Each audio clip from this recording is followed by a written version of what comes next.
Dia dapat gaji besar, boleh melancong sana, boleh cepat kahwin, boleh beli rumah, mungkin boleh bayar hutang PTPTN.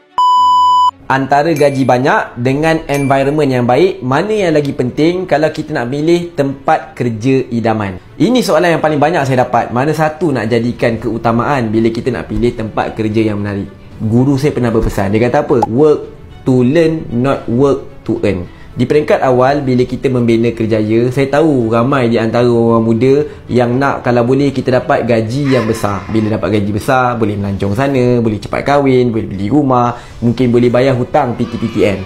Tapi kita kena faham, apa juga pendapatan yang kita dapat bukan kita yang tentukan, tetapi market yang tentukan pendapatan kita berdasarkan berapa value yang kita boleh bagi. Ia mungkin tak dinafikan ada orang-orang tertentu yang by accident terdapat peluang gaji yang banyak. Tapi kita kena ingat, kalau mudah kita dapat, mudah juga kita hilang. Dan that's why kalau kita dapat bina foundation yang betul, kita develop value kita work to learn, maka bila mana value kita naik, automatically orang nampak dan orang akan bayar setimpal dengan value yang kita bawa.